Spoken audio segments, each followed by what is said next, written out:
Buenas tardes, ya estamos todos, chicos, Buenas señoritas. tardes, doctor. Sí, ya estamos todos. Ya, Ujú. ok, entonces vamos a comenzar ahora la clase, hemos visto una gran parte de los temas obstétricos que tenemos que ver en el primer semestre, pues vamos a comenzar ahora con la parte ginecológica, ¿no? Entonces, igual que en la obstetricia, pues en la parte de historia clínica y evaluación ginecológica inicial tenemos que hablar. Si bien la paciente es mujer, ¿no es cierto? Tanto la obstétrica como, entre comillas, la ginecológica, más bien deberíamos llamar la paciente, es una paciente gineco-obstétrica realmente, ¿no? Pero son dos situaciones distintas, ¿no? En la parte obstétrica ya hemos visto cuál es la situación de controles por el embarazo, etcétera, patologías del embarazo y todo eso. En cambio, en la ginecológica son enfermedades propias de todo lo que es la salud sexual y reproductiva de la mujer, todo lo que corresponde a su sistema reproductor, a su sistema ginecológico, diríamos, ¿no? En lo que comprende glándulas mamarias y órganos genitales externos e internos.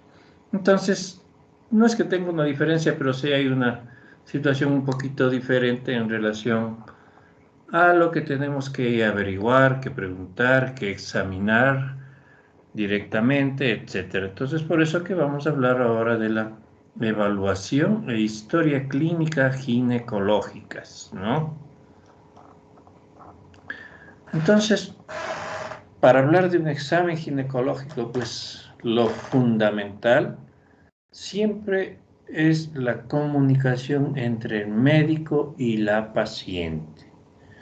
Comunicación que tiene que ser, más bien dicho, empática. Podríamos decir la empatía que debemos lograr con nuestra paciente por lo, entre comillas, aparentemente delicada de nuestra especialidad o de esta especialidad que algún rato ustedes como médicos generales también tendrán que hacerla. No a fondo como nosotros los especialistas, pero sí dentro de la medicina general tenemos que tratar con mujeres dentro del campo ginecobstétrico, ¿no? Entonces, ¿qué podemos decir acerca de la comunicación?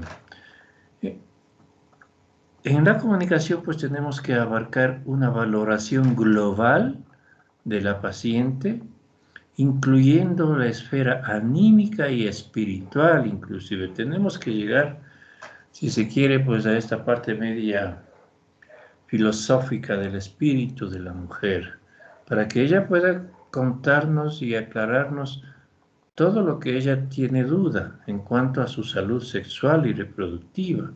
Una buena comunicación entre el médico y la paciente, pues, orientan la valoración, por supuesto, y definen la acción o acciones terapéuticas que debamos tomar con la paciente. El interrogatorio, pues, siempre debemos tratar que sea bien definido y el interrogatorio bien definido puede con mucha frecuencia ser la clave de un diagnóstico exacto.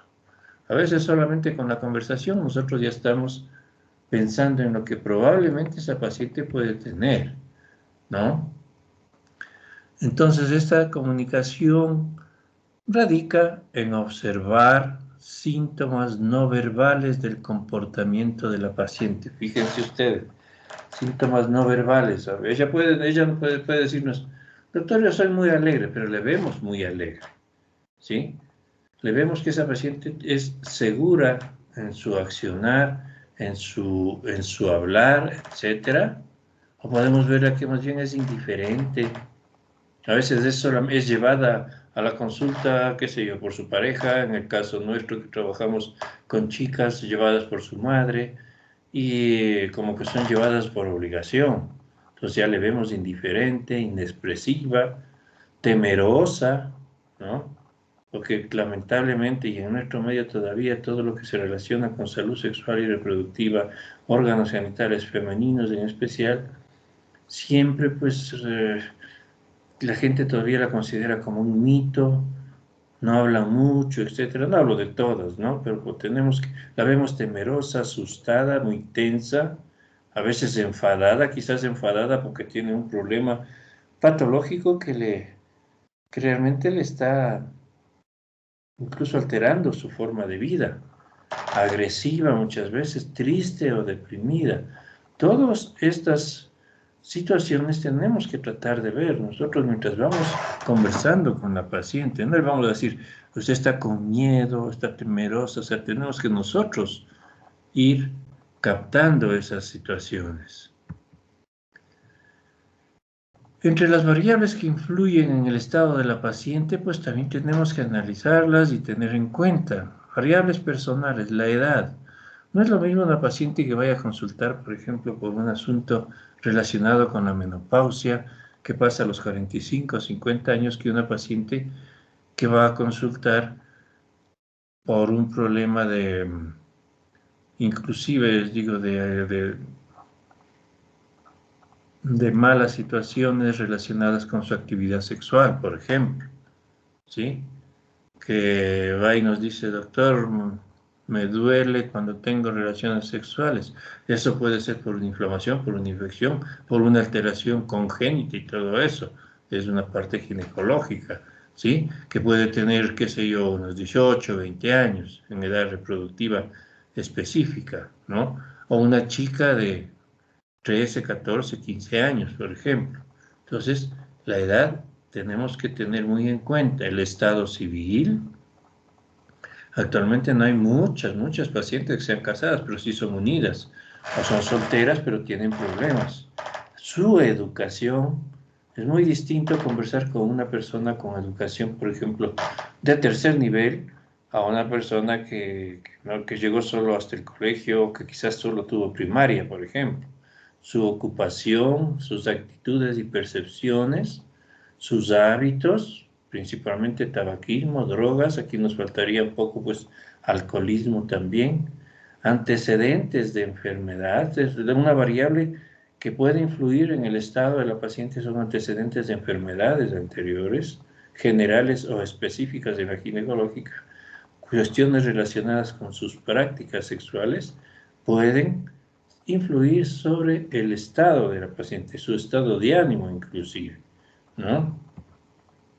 En la parte de familiares, pues de esas variables tenemos el estado civil nuevamente, es casada, separada, divorciada, unida o viuda, que también nos faltaría aquí, relacionado con los padres, hermanos, amigos importantes, antecedentes patológicos familiares, antecedentes étnicos, religiosos, nivel socioeconómico y cultural. Fíjense toda esta parte que está relacionada de lo que venimos hablando con cuestiones sociales, familiares, personales, pueden influir en, en el estado de una paciente y que lo puede llevar a confundir, quizás no a nosotros, pero sí a la misma paciente confundir sus signos, sus síntomas, etc. Las habilidades de la comunicación, pues tenemos que nosotros aprender, nosotros tenemos que ir aprendiendo. Ustedes algún rato verán y por supuesto, lamentablemente no hemos podido, no se ha podido hacer prácticas presenciales, pero desde la forma de sentarse nosotros frente a la paciente, ya le damos o tenemos que demostrar y darle seguridad. Entonces, para tener justamente una comunicación afectiva y efectiva, ¿no? Tampoco vamos a estar diciendo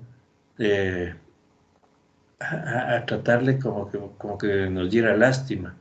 Pero a ver, mijita, etcétera, esas cuestiones no van con el trato del médico. Algún rato, en el siguiente semestre, estudiaremos todo lo que es la deontología y la ética médica en la práctica de gineco-obstetricia, que tiene mucho que ver con esto.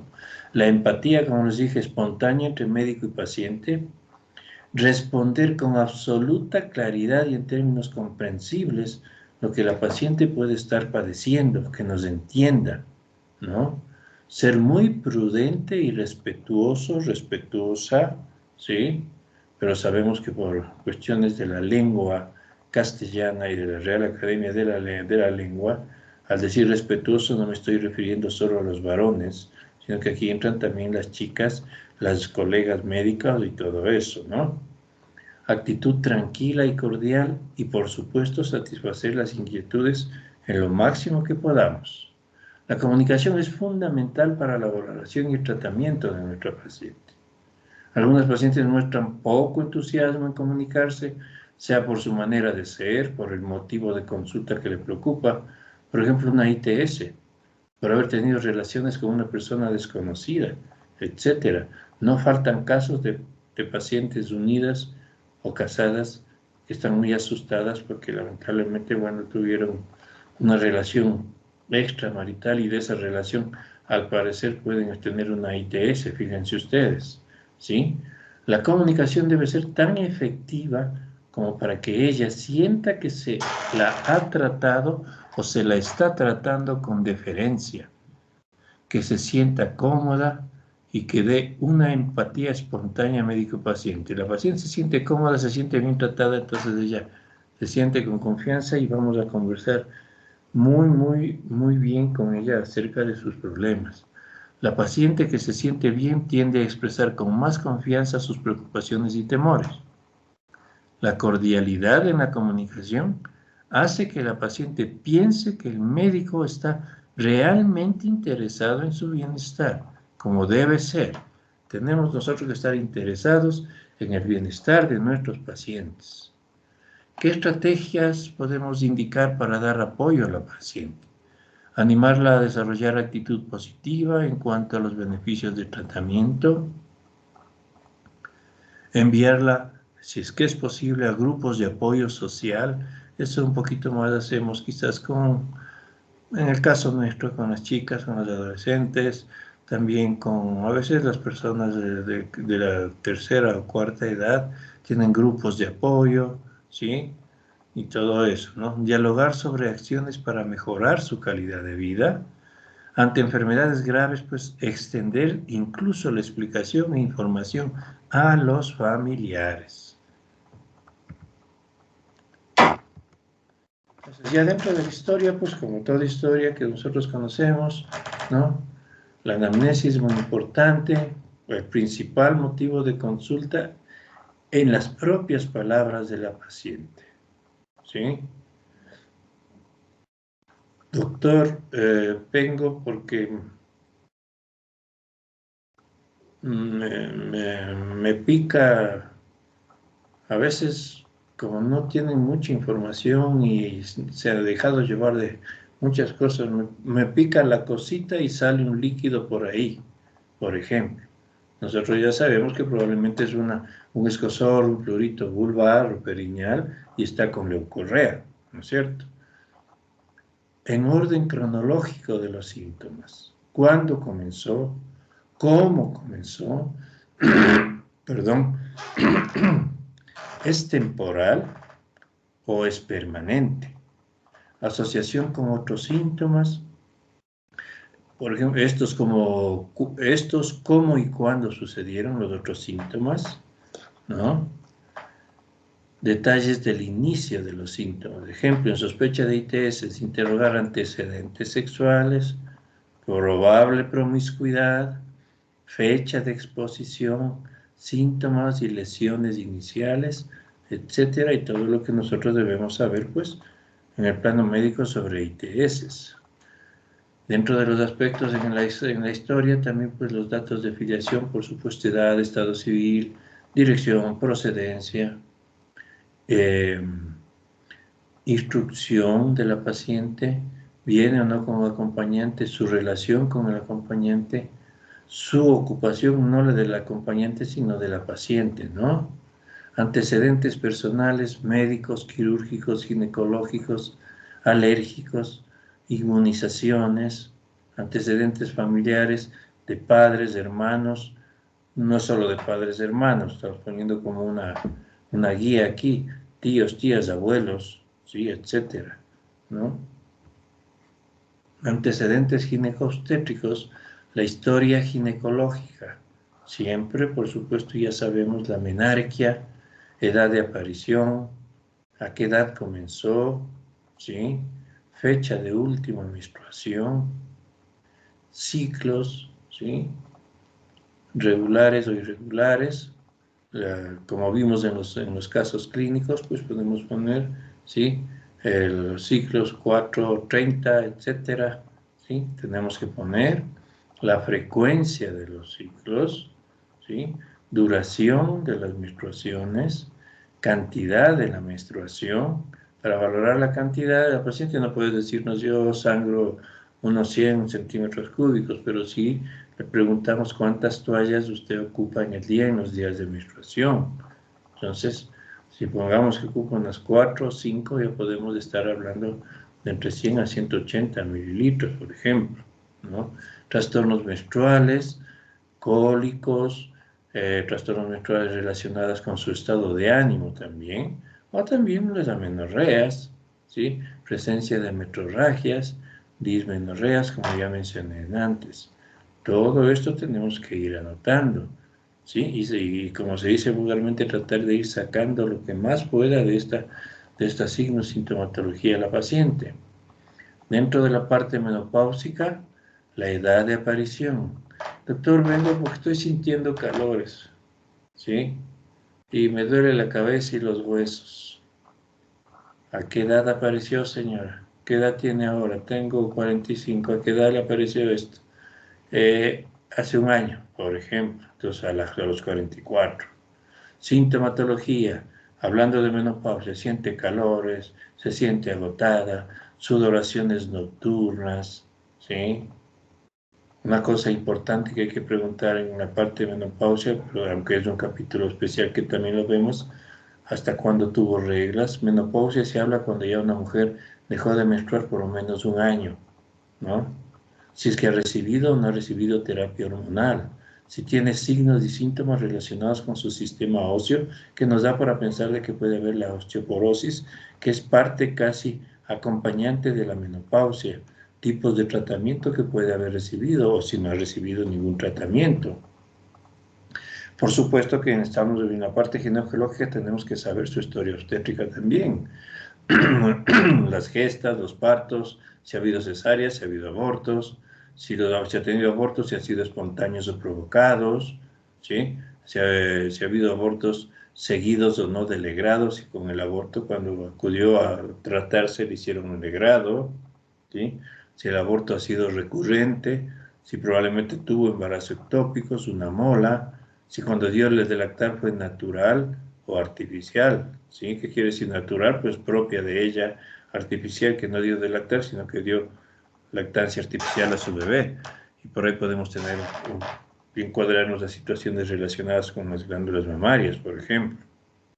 Si ha hecho o hace anticoncepción, de su inicio de la vida sexual, a qué edad fue, número de compañeros sexuales, frecuencia de relaciones sexuales, vía de las relaciones sexuales, antecedentes o no de ITS, y dentro de la anticoncepción si ha usado métodos de planificación familiar, ¿sí?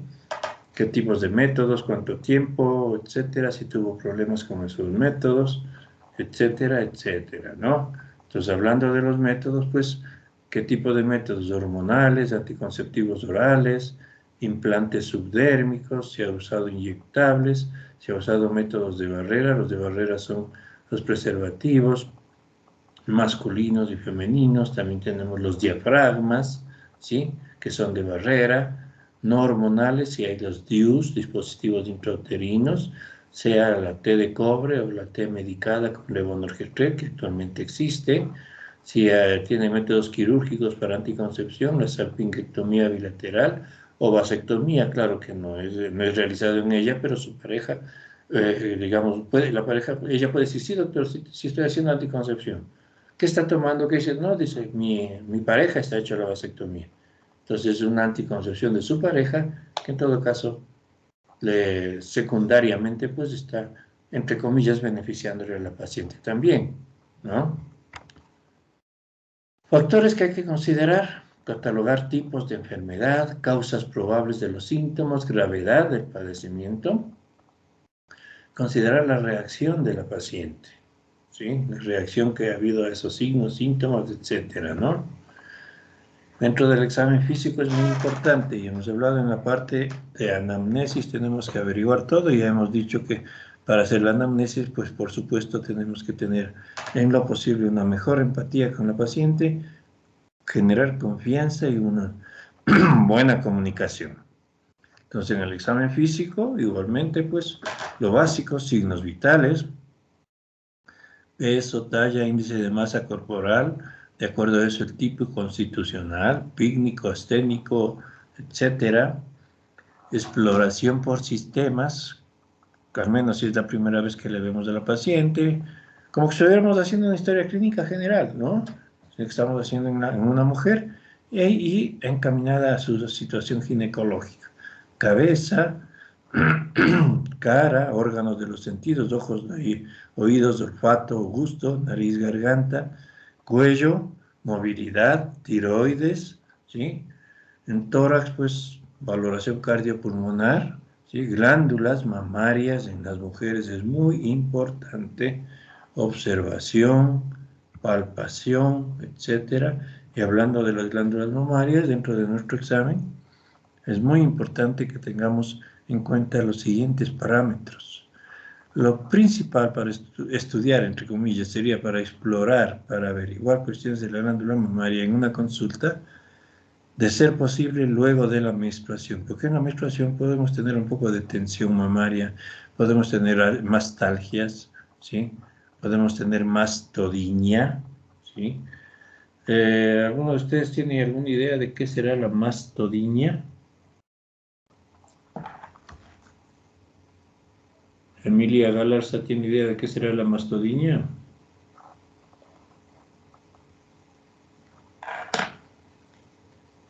Doc, ¿Sí?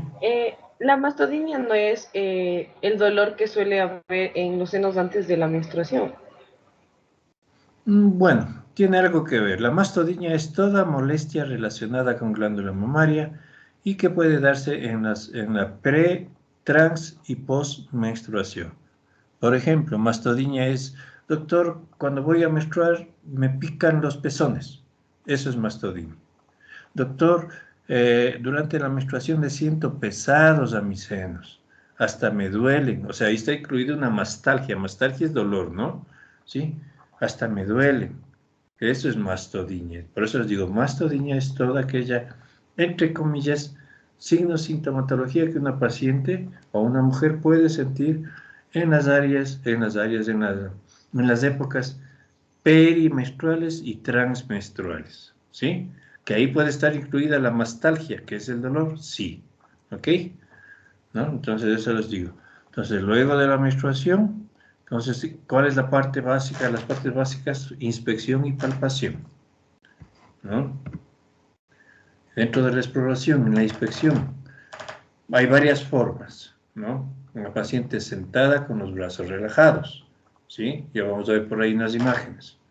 ¿Qué es lo que vemos? Contorno de las glándulas mamarias, simetría de las glándulas mamarias.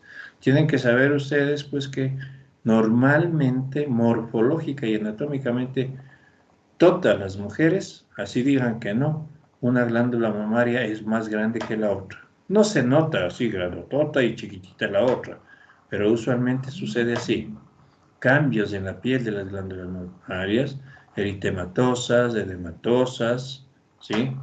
Posición de los pezones, perdón, pueden estar sobre la línea media de la glándula mamaria, o sea, no en el sitio habitual, por ejemplo, ¿sí? Entonces la posición, pues, podemos los pezones centrados podemos colocar, por ejemplo, ¿sí? ¿Sí? Luego otra forma de inspeccionar paciente con brazos elevados, ¿sí? Claro que aquí ya está palpando el médico, pero estamos solamente en la inspección al momento. Fíjense, paciente sentada con brazos relajados. Fíjense, en el dibujo mismo nos dan a entender que una glándula mamaria es un poco más grande que la otra, ¿sí? Entonces ahí vamos haciendo la inspección de las glándulas mamarias. Sentada con brazos elevados, ¿sí? También podemos hacer la inspección, ¿sí? O sentada con brazos, con manos en la cintura, ¿ok? ¿Sí? Entonces para inspeccionar y luego vamos a ver también la palpación. Sí, aquí estaba ya palpando, ya vamos a indicarles, tengan en su mente esta imagen de la palpación, que vamos a ver la parte teórica de cómo vamos la palpación de toda el área mamaria, ¿no? Entonces la porción lisa de los dedos es la que va a palpar, no toda la mano, ¿sí? En otras palabras, los pulpejos, ¿sí? en una forma metódica, ¿cómo? Haciendo círculos concéntricos partiendo desde las areolas hacia afuera, o por cuadrantes. Dividimos de la glándula mamaria en cuadrantes superiores, derecho-izquierdo, o externo o interno, inferiores, derecho-izquierdo, o inferior, externo o interno, ¿no? Por cuadrantes en círculos concéntricos, ¿sí? La posición supina también nos sirve para la palpación, y con el brazo levantado del lado de la glándula mamaria que estamos palpando. ¿Qué debe abarcar el examen? Que como veíamos en esa imagen anterior, desde la clavícula, por debajo, hasta por debajo del borde inferior de la parrilla costal, medialmente en los bordes externales, lateralmente hasta la línea media axilar, la palpación. ¿Qué logramos con estas palpaciones? Muchas veces, pues, identificar nodulaciones que pueden ser sólidas, quísticas, tipo líquidas, etcétera, y tenemos que ubicar en qué sitio la encontramos a la nodulación, ¿no? Entonces, fíjense, desde las clavículas con los pulpejos, ¿sí? Vamos bajando, bajando, bajando. Ya lo dije que en el glándula mamaria en forma concéntrica, o también me faltó decir, puede ser en forma de arriba hacia abajo, ¿sí? Hasta la línea media axilar. Fíjense ustedes cómo se tiene la mano. La paciente sentada, la mano examinadora examinando, y la otra mano como que estuviera haciendo palanca en el hombro contralateral, ¿sí? Para la parte de media axilar, fíjense, desde el hueco axilar, nuestra mano, nuestra mano izquierda, si es que somos diestros, sobre el hombro, y fíjense cómo topamos. Da la impresión que se estuviera cogiéndole a la glándula mamaria, pero lo que se está es haciendo y palpando con los dedos, línea media axilar y los cuadrantes externos superior e inferior de la glándula mamaria. Podemos también palparle a la paciente en el decúbito supino el brazo levantado, y sobre del brazo levantado vamos palpando con las dos manos, ¿sí? A la glándula mamaria, ¿ok? Otra cosa, en los pezones tenemos que hacer expresión de los pezones. ¿Qué quiere decir? Tenemos que aplastar a ver si no hay fluido de líquidos, ¿sí? Por ejemplo, si tenemos un fluido de líquido en una paciente no embarazada, entonces podemos pensar de que puede estar con una hiperprolactinemia. Podemos estar ya pensando en eso, ¿sí? Entonces de ahí vamos a ir pensando en cómo así, por qué, etcétera, etcétera, ¿no? Y también, por supuesto, es muy importante, aunque hay algunos autores actualmente, pero sinceramente, si me preguntan a mí, yo no estoy tan de acuerdo, ¿sí? Y muchos no estamos tan de acuerdo en qué es lo que dicen algunos autores, algunos, que el autoexamen realmente ya debe ir quedando en desuso, porque justamente como la paciente no sabe, así como sabemos nosotros, los médicos, etcétera, ¿sí? ¿Qué debemos ver, encontrar? Entonces la paciente puede de gana asustarse, alterarse, y también puede llegar a cambiar cierto tipo de diagnósticos con el autoexamen, pero sigue siendo muy importante realizarse el autoexamen, y eso tenemos que enseñarles. La autoexploración mamaria, óptimo, óptimo, luego de los 20 años, con periodicidad mensual. ¿Qué enseñamos a la paciente? Que se inspeccione delante de un espejo, fíjense, se coloca frente a un espejo, con una habitación bien iluminada, las manos a lo largo de los lados, fíjense, para que se inspeccionen, más que ella se vea. Y también puede llegar luego, levantar sus manos sobre la cabeza, para que con el estiramiento de los pectorales probablemente pueda observar algo, ¿sí? Entonces fíjense ustedes, la paciente tiene que observar, les enseñamos a observar su glándula mamaria, todo lo que nosotros incluso observamos con un poco más de conocimiento, por supuesto, pero a la paciente le tenemos que indicar, ¿sí? Fíjense, en estos grafiquitos hay glándulas mamarias que no tienen pezón. Eso puede ser solo por la observación de la paciente, venir a decir de esos. Glándulas mamarias que en lugar de ser redonditas, tienen una forma morfológica un poco media como cuadrada, ¿sí? Tienen invaginaciones, una de las glándulas, tienen una especie como de situaciones irregulares en los bordes, una glándula mamaria puede estar bien congestiva y la otra un poco más flácida, eso puede observar la paciente, ¿no? Dentro de exploración también tenemos que buscar anomalías en el contorno de las mamas, asimetrías, cambios de la piel, pezones deben ser exprimidos, ya lo dije, instruir para palpar zonas supraclaviculares y axilares, para que se palpe a veces bolitas, señora, si se palpa una bolita encima de las clavículas, ¿sí? En la zona del huequito de la axila también, viene y nos dice todo eso. La posición supina también, pues se la puede, ella también, y nosotros también podemos hacerlo poniendo una almohada debajo de la espalda, ¿no? Pues fíjense cómo hay que enseñarle a la paciente que se observe con los brazos elevados, los brazos sobre las manos sobre la cintura, ¿sí? Dentro de los brazos elevados hay de dos formas hacia arriba, cogiéndose las manos hacia arriba y tomándose la cabeza, ¿sí? Para que se observe la paciente. Otra forma es que en cambio la parte de la palpación, cuando que le enseñamos a ella, cuando está en la ducha, cuando está bañándose, ¿sí? Con su mano contralateral se palpa el seno contralateral y su brazo de ese lado que está palpándose sobre la cabeza. Igual cambia acá al otro lado. O en la tina de baño, fíjense, así como está. O la espalda debajo de la espalda, que la almohada bajo la espalda, en esta posición. Que ella misma también se exprima los pezones. Todo eso puede ayudarle a ella y podemos tener datos muy importantes cuando venga la consulta, ¿no? Muchas veces los pacientes que han aprendido a hacer esto, ¿sí? Solo con palparse pueden venir a la consulta y nosotros podemos descubrir a tiempo cualquier situación relacionada lamentablemente a veces con cáncer, ¿sí? La mamografía dentro de las pruebas de gabinete que tenemos para la exploración mamaria, pues es muy importante, es parte esencial del examen, un método útil para detección precoz de cáncer, reduce la intensidad o la aparición del cáncer de mama en un 30% en una mamografía hecha a tiempo, entre los 40 y 49 años, realizar cada 2 años, en mayores de 50 años realizar anualmente, debe incluir 2 proyecciones media y lateral, ¿sí? Entonces esta mamografía la podemos hacer, pues, realizarla después de detectar una lesión. La técnica es una técnica más elaborada, la mamografía diagnóstica. La mamografía simple es la que dijimos antes.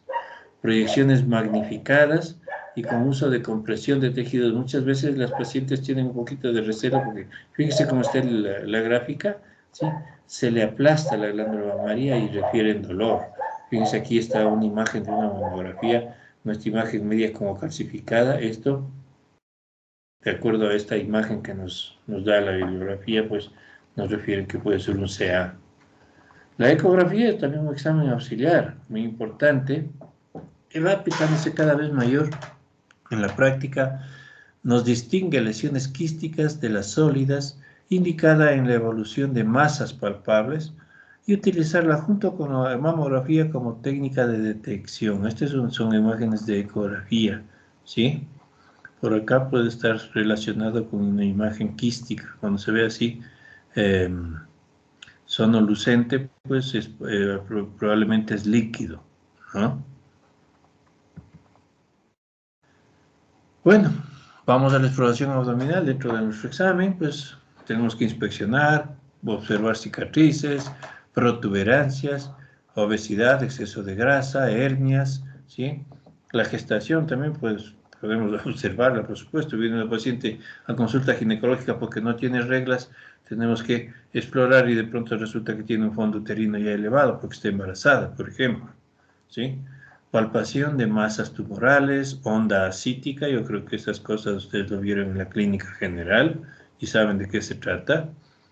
Auscultación, los ruidos hidroaéreos y la percusión también es importante para distinguir espacios percutibles de aire o de masas, ¿sí? Entonces la palpación del abdomen, ahí sí utilizamos prácticamente toda nuestra mano, ¿no? ¿Ok? Ya llegamos a la exploración pélvica, explicar a la paciente el procedimiento y la necesidad para que se mantenga relajada, O sea, tenemos que indicarle a la paciente, señora, señorita, si es que la tratamos por su nombre, que también es lo ideal, ¿no? Indicarle la importancia de por qué necesitamos hacer un examen pélvico, el costo-beneficio que eso nos representa, ¿sí? Una área con buena iluminación, la paciente acostada en decúbito supino, en posición de litotomía, que ya sabemos cuál es. Los pies, pues, apegados hacia los estribos de la mesa, ¿sí? Los bordes de la región glútea deben pasar el borde de la mesa, o sea, el borde de la mesa, la región glútea, las nalgas tienen que llegar al borde para que la paciente pueda o poner sus pies y sus talones en las pierneras o poner sus piernas sobre las pierneras, ¿no? El médico sentado en un taburete pues adecuado, con luz adecuada, frente a la zona pélvica de la paciente, ¿sí? Entonces, fíjense, ¿no? Podemos tener pierneras, entre comillas, para donde puede poner los talones, o su pierna la ponemos sobre la piernera. Las nalgas al borde de la mesa, como decíamos, ¿sí? Entonces, la vulva, verificar todo lo que es monte de Venus, implantación del vello, labios mayores, menores, el clítoris, el himen, periné, región anoperianal. Valorar y buscar glándulas de Bartolino que están hacia los lados del introito vaginal. En el introito observar apertura de la vagina, tensión de periné, ¿sí? Dentro de la inspección podemos valorar que puede estar tenso, ¿sí? Entonces la inspección de los genitales, fíjense, ¿sí? Claro que es una foto en blanco y negro, pero solamente con la inspección ya podemos tener muchos datos para llegar a un probable diagnóstico, ¿no?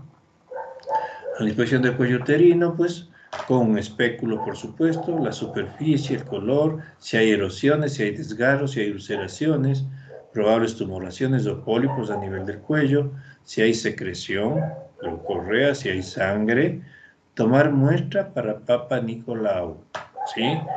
Hay que aprovechar el examen ginecológico. Si una paciente no se ha hecho nunca un Papa Nicolau, tenemos que tomar una muestra para Papa Nicolau. Y si es que se ha hecho en el último año, últimos 2 años, y la paciente dice, no, no tuve nada, solo una inflamación, me dieron tratamiento, entonces podemos esperar un año porque la norma, entre comillas, en pacientes de bajo riesgo es hacerla cada 3 años. Antes se decía cada año o cada 6 meses y tenemos datos alarmantes en el estudio citológico, ¿no? Entonces, fíjense, el espéculo, aunque este es un espéculo metálico que ya poco se utiliza, sino para casos especiales, ahora tenemos los descartables, entonces colocamos, no sé, no está bien visualizado esto por lo que es blanco y negro, pero es para inspeccionar el cuello uterino. Y como decimos, para hacer el Papa Nicolau, ¿qué requisitos debemos tener para hacer un Papa Nicolau? Que no esté menstruando o por lo menos si hubo menstruación después de los 10 días que pasó la última menstruación. No actividad sexual las últimas 48 horas, que no esté usando medicación tópica principalmente, ¿sí? ¿Y de dónde se toma el frotis? Del exocervix y del endocervix, ¿sí? A través de una espátula, la espátula para el Papa Nicolau se la pronuncia, pues se escribe espátula de aire y se la pronuncia como ale, es en inglés, ¿no? Una espátula de aire, o ya más criollamente en el argot médico cuando estamos haciendo la espátula de aire realmente. Y con un cepillo para coger muestras del endocervix. Sí, es un cepillo finito. Fíjense, entonces, espéculo, la paciente en posición de litotomía, esta es la espátula de Ayer. Y fíjense cómo toma, le hacemos movimientos de rotación en el cuello, en el exocervix y un poquito hacia el endocervix. Y también tomamos de paredes vaginales con esta espátula, ¿sí? Y con el cepillo, fíjense, introducimos en el endocervix un poquito, le damos la vuelta al cepillo y también cojamos la muestra. Lo ponemos en un portaobjetos, así como que estuviéramos raspándole el portaobjetos, se le pone en el portaobjetos y luego le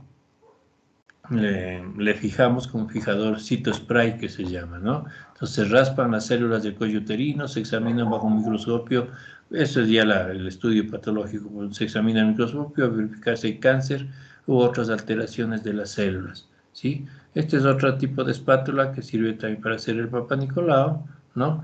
Este es una especie de bombita a veces para hacer aspiraciones, ¿no? Del cuello, del fondo de saco vaginal. Bueno, acá aquí no se ve mucho, pero es cuello uterino visto por el espéculo, con la paciente en posición de litotomía, en este caso es la parte que nosotros veríamos. En la inspección de la vagina, observar paredes vaginales, coloración, lesiones traumáticas, verrugas, neoplasias, o sea, puede haber tumores, si hay o no hay tabiques transversales o longitudinales, si hay secreción, tomar muestra para estudio citobacteriológico. Ahorita estamos hablando de la secreción en vagina. Entonces, pues, tomamos una muestra para estudio citobacteriológico, se lo toma con un cotonete o también el gram y fresco. ¿Sí? Cogemos la secreción, ponemos en un porta también, como que estuviéramos haciendo el Papa Nicolau, sino que ahí no se le manda con fijador, se manda para que hagan el estudio en fresco, ese momento. Y el gram, con la torunda que habíamos cogido, mojado la secreción con la torunda, le ponemos en un frasquito, en un tubito de ensayo, con unos 25 o 30 centímetros de suero fisiológico, y eso se manda al laboratorio para que hagan el estudio de gram, ¿no? Palpación bimanual, algo habíamos hablado en la parte obstétrica sobre la palpación, pues en todo caso el cuerpo uterino, el dedo índice y medio en el fondo de saco vaginal posterior, mano izquierda sobre el pubis, presionar el útero desde entre las dos manos, o sea, desde arriba y abajo, y esto permite observar la posición del útero, anteverso flexión, retroverso flexión, ¿sí? Forma, piriforme, tamaño. El tamaño generalmente, pues que ya sabemos por anatomía, unos 7 centímetros normalmente. Consistencia, blanda, dura, etcétera. La movilidad, hipersensibilidad y tumoraciones, ¿no? Entonces, fíjense cómo se hace la palpación, la una sobre el pubis, la otra con el dedo medio y el índice introducido en vagina. El tacto vagino-abdominal que sería, ¿ok? Fíjense. Una mano sobre el pubis, la otra mano acá, entonces palpamos cuello, al hacer presión hacia abajo podemos llegar a palpar, a tener en nuestras manos, diríamos, el útero, ¿no? Entonces vemos todo lo que hemos visto en antes, ¿sí? La palpación bimanual del cuello, pues la consistencia, el tamaño del cuello, dolor a la movilización, presencia o no de tumores que podemos palparlos. ¿Sí? Los anexos, exploración a través de los fondos de saco vaginales, esto con las dos manos, ¿sí? No las dos manos introducidas, sino la una adentro con los dedos, como hemos dicho, y la otra desde el abdomen. Entonces, las trompas normales no son palpables, ¿ok? Solo son palpables si están inflamadas, si puede haber un piosalpinx o un hidrosalpinx producto de una infección y dolor. Ovarios normales son del tamaño de una nuez. Detectar masas líquidas o sólidas en los anexos. Precisar el tamaño, forma, movilidad, sensibilidad de los anexos. Se puede y debe valorarse la resistencia y sensibilidad abdominal. Usualmente causa molestia, normal, natural, ¿sí? Un leve dolor quizás, pero un dolor ya que nosotros vemos en la expresión de la paciente, cuando estamos topando ya es un dolor. Cuando es un dolor de más de 2 cruces ya es como para pensar en algún problema patológico, ¿sí? De acuerdo, un EVA sobre 7, digamos, sobre 7 y 8 ya es para pensar en qué. Entonces, fíjense, estamos con nuestra mano sobre el abdomen, sobre la pelvis, para hacer presión hacia abajo, con el fondo de saco de la vagina, llegamos a ovarios, fibras, trompas, ya digo, normales, no son palpables, ¿no? Puede haber también un tacto recto vaginal. El dedo índice ingresa en la vagina y el dedo medio con lubricante hidrosoluble en el recto. Algunos protocolos recomiendan utilizar incluso otro guante, ¿no? Se explora el conducto anal, el tono del esfínter anal, presencia de fisuras, hemorroides o masas, ¿sí? Se confirman datos obtenidos en exploración bimanual y en ocasiones permite detectar la presencia, pues, de nódulos endometriosis en los ligamentos úterosacros a través de esta palpación. Me van a decir, pero siempre hay que hacerla, se hará cuando sea necesario. Es excepcional, pero si se la hace, pues tenemos que explicar por qué tenemos que hacerla. Sí, dentro del tracto, pues cuando hacemos un recto abdominal, no confundirse recto vaginal con recto abdominal. Entonces, tacto rectal en vírgenes, en niñas, en adolescentes. Introducimos el dedo índice lubricado en el recto, la mano externa en el abdomen. Es importante para saber el estado de los parametrios. ¿Qué son los parametrios? Los anexos, ¿no?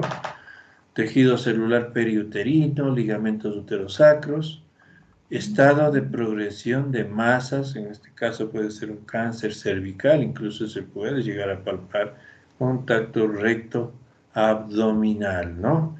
Eso más o menos es la parte básica que debemos tener en cuenta para hacer un examen, una historia clínica ginecológica, ¿sí?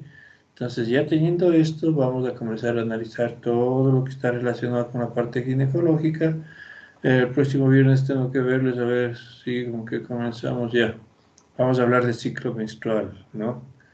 Todo lo que es la parte de la ovulación y todo eso, que de una u otra forma ustedes ya tienen una idea, pero vamos a ir ya adentrándonos un poquito en lo que es, cómo se da y qué pasa con la menstruación, para luego hablar de alteraciones de los ciclos menstruales, hablar de amenorreas, hablar de sangrados disfuncionales y todo eso, pero conociendo la parte normal y fisiológica que lo veremos en la próxima clase. ¿Ok? ¿Alguna pregunta, chicos y chicas? Doc, una pregunta, ¿cómo se realiza el tacto recto abdominal y cuándo se lo hace? ¿El recto abdominal Ajá, o el recto vaginal? el recto abdominal, Doc.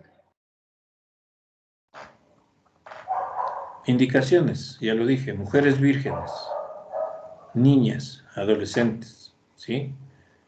¿En quiénes? Tenemos aquí.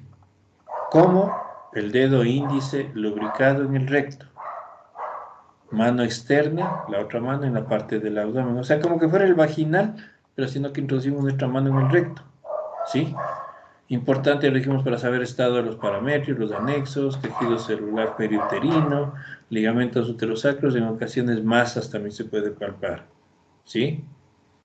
No sé, Ya, Doc. ¿está contestada su pregunta? Sí, Doc, y por ejemplo, ¿habría algún caso en el que se podría hacer el tacto vaginal a una mujer virgen, a una niña? ¿Algún caso normal? No. Imagínese usted a una niña, a una chica que no ha tenido, que es virgen, que no ha tenido actividad sexual. Si le hacemos un tacto, estaríamos cometiendo inclusive pues hasta un, entre comillas, sin así serlo, hasta nos pueden acusar de violación, porque estamos introduciendo algo en su vagina, en nuestra mano, a pesar de ser médicos y todo. Pero ha habido casos, ¿sí? O sea, si es que es una niña, una virgen y todo, tacto rectal cuando, si es que es mismo, muy necesario, ¿no?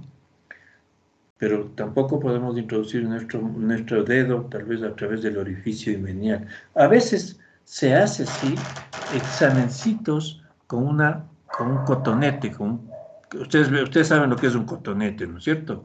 Que eso sí se puede introducir a través del orificio imenial en una niña, adolescente, en una paciente virgen. ¿Sí? Si está con leucorrea, por ejemplo, y queremos hacer un Grammy fresco, podríamos introducir un cotonete con el palillito, pues, ¿no? Que eso sí entra a través del orificio.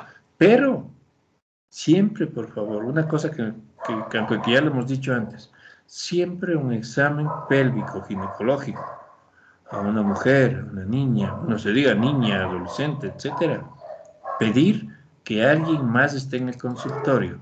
Si es que es su madre, si es que es su pareja. Ahora, por ejemplo, también puede darse. Esta mañana yo estuve con una chica de 14 años que estaba examinándole porque vino por una leucorrea y estuvo con su pareja, con la que vive, ¿no? Entonces estuvieron ellos ahí, y para mí mucho mejor, porque dije, voy a hacer un examen, por favor anda, llama con quien viniste. Vine con mi hermana y con mi pareja. ¿A quién quieres llamar? A mi pareja. Vino la pareja, conversábamos y todo eso, y le hice un examen pélvico, un examen ginecológico, pero por ejemplo, la chica, entre comillas, tenía vergüenza de su pareja, le hizo que esté atrás del biombo la pareja, o sea, a pesar de convivir y todo ambos, ¿no? Pero bueno, estaba ahí la pareja, por ejemplo. Siempre tenemos que estar con alguien, ¿no?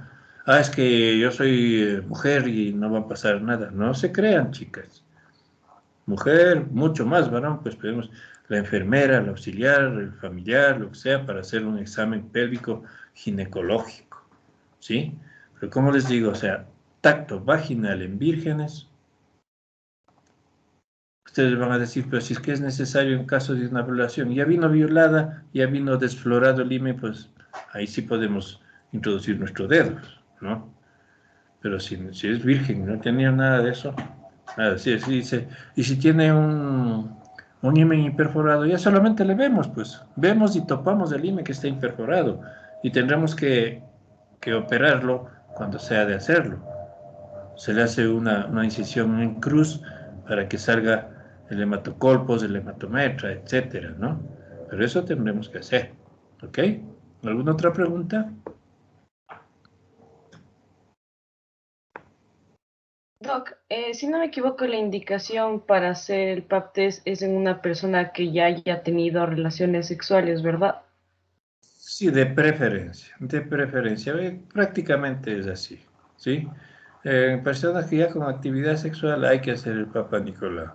Edad ideal, no podemos decir a los 20, a los 30. Se comenzó a tener actividad sexual desde los 14, 13. Entonces, tenemos que indicarle para qué es necesario. No se diga si hay actividad sexual inclusive promiscua, ¿no? Peor todavía, ¿ok? Entonces hay que hacer el Papa Nicolau. Ya lo dije, de acuerdo a las normas, a las guías que se tienen en relación al cáncer del cuello uterino, pues Papa Nicolau cada 3 años, una vez que la mujer comienza su vida sexo reproductiva, ¿ok? Si es que no hay indicios de alteraciones celulares, más que procesos inflamatorios, etcétera, cada 3 años. Si hay alteraciones celulares, tipo displasias, cuando veamos cáncer de cervix hablaremos un poco más de eso, displasias, metaplasias celulares, etcétera. Entonces, de acuerdo a la gravedad del caso, cada 6 meses, cada año, puede ser. ¿Sí? ¿Algo más? Doc, referente al Ujú. caso, podemos hacerle unas preguntas acerca de unas preguntas que no entendemos muy bien. ¿De qué se trata? A ver, veamos. A ver, pregúntenme, pregúntenme. Ya le comparto a mi compañero, Doc. Ya, espérese, entonces me salgo yo de aquí. Sí, Doc, aunque a veces no es necesario, sí vale compartir. Pero sí, Bueno, ya sálgase. me salgo. Ya. A ver, dice, preguntas y criterios sobre el caso. ¿Cuál es el diagnóstico de este problema? Embarazo de semanas en fase latente, trabajo de parto. Creo que sí entienden, ¿no es cierto? Eso que está en rojo, ¿no entienden? Ajá, Dice, ¿qué, Doc, qué periodos pueden nos, diferenciarse de...? Sigue, en la sigue. fase de ¿Qué? dilatación nos referimos a esto de aceleración, aceleración máxima y desaceleración, o esto de borramiento y dilatación, si no me equivoco. Más que nada el borramiento y dilatación. Ujú. Los Ay, es periodos que no le pueden había... diferenciarse. Ujú. Está bien, la aceleración desaceleración máxima y desaceleración, eso más bien son unas subfases, ¿se acuerdan ustedes? De la de fase la activa, dilatación. Ah, de la fase activa cuando está dilatándose, pues, ¿sí? Pero ay, es más que eso no es, entendíamos que ajá. partía ahí. Pero está bien que pregunten. Entonces, La otra yo aquí podemos poner también las contracciones. claro, pues, o sea, ¿en qué periodos pueden diferenciarse dentro de la fase de dilatación activa? ¿Sí? De acuerdo a las contracciones, los periodos que van dándose. ¿Sí? Está involucrado, por supuesto, la aceleración, desaceleración y todo eso en cuanto a la dilatación en centímetros, pero lo que usted dice está bien, pero sin extenderse demasiado, ¿no? Sino lo que pide la pregunta. ¿Ok? O sea, ahí más que nada sería con las contracciones uterinas y los pujos, o sea, dentro de la fase de dilatación activa.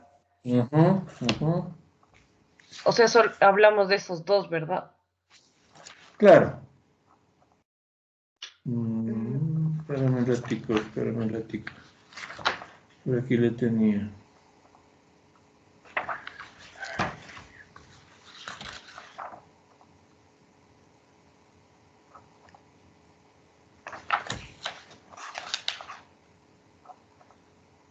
Sí, relacionado más con las contracciones uterinas y los pujos, en relación a los periodos.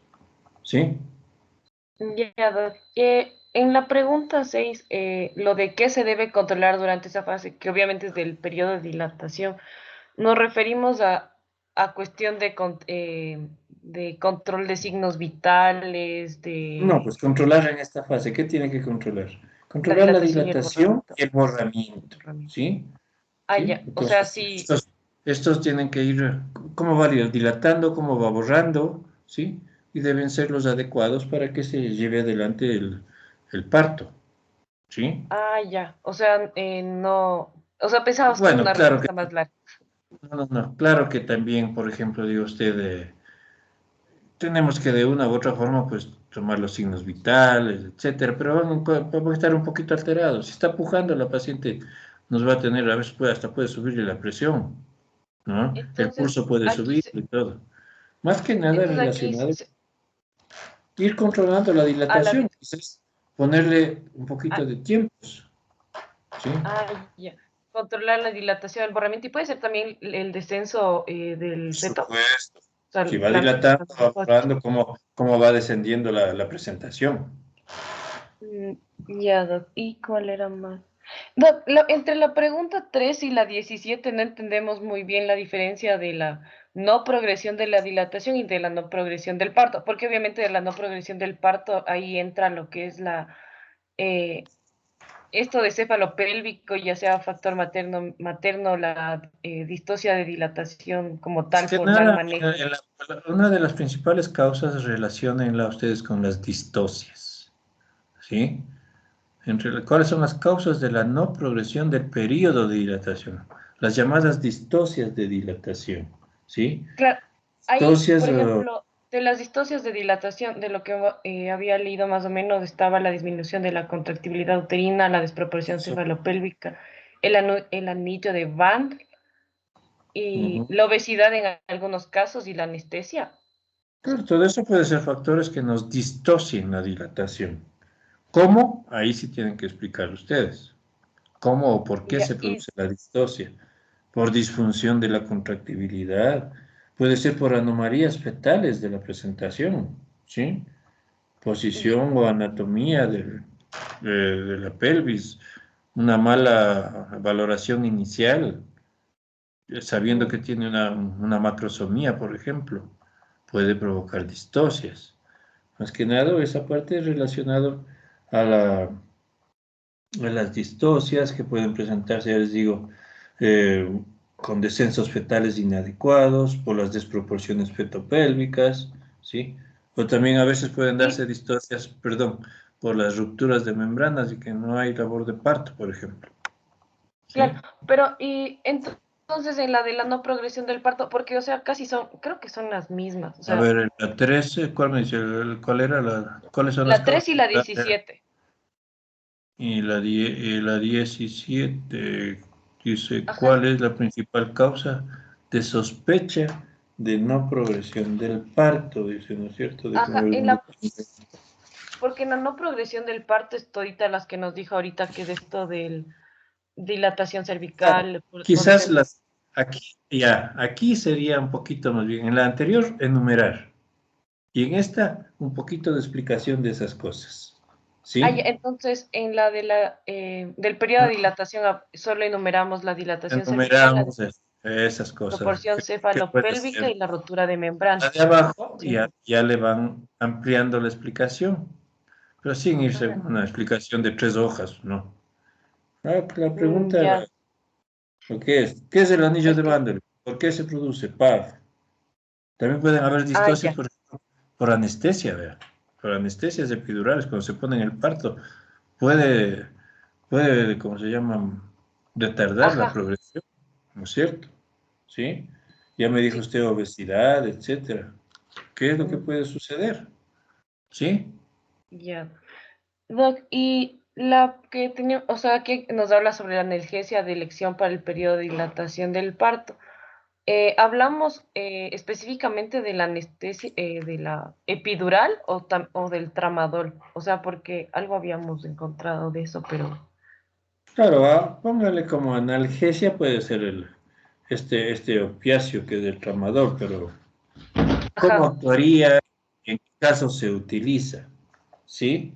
Pero pues en cuanto a analgesia también podemos hablar, eh, por ejemplo, indicaciones de la analgesia, ¿no?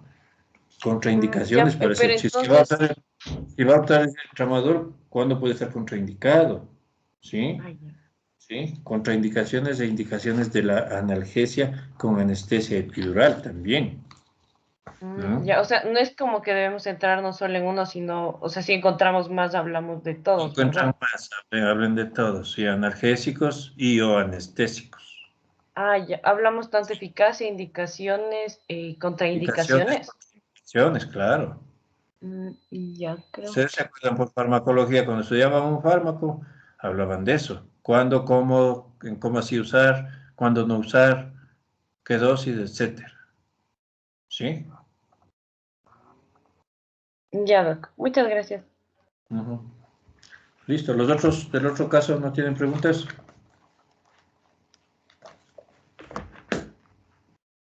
Parece que no. Bueno, entonces nos vemos. Creo que esos casos también yo creo que vamos a hacer como en esta semana para el lunes, ¿no? Pero mandaránme la... ¿Para cuándo les puse? ¿Para el viernes? Ajá, ¿nos podría poner para el sábado mediodía mejor, Doc? No, para el viernes. Es que yo no, yo aprovecho cuando estoy un poquito libre de la consulta en el hospital para leer los casos. El sábado aquí ya me Ya. dedico a calificar las tareas tanto de ustedes como de los chicos de segundo. Y para viernes en la noche, o sea, tipo 11, 11 de la noche, ¿qué es? Chuzo. ¿no? Ah, hay que ser legales. Para la fecha y día hora que se les pone, eso mandamos, ¿ya? Quedemos así. Ya, Doc.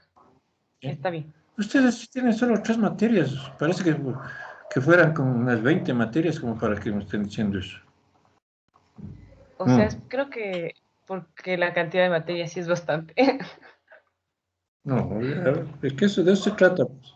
Ya que no estamos en presencial, están en la casita, ustedes tienen todo el día para estar consultando, para conversar entre ustedes sobre los casos y todo. Entonces, yo creo que es un tiempo prudencial, realmente es así, ¿ok? Ya, Doc, muchas Quedemos en gracias. eso, ¿no? Ya muchachos, nos vemos el viernes.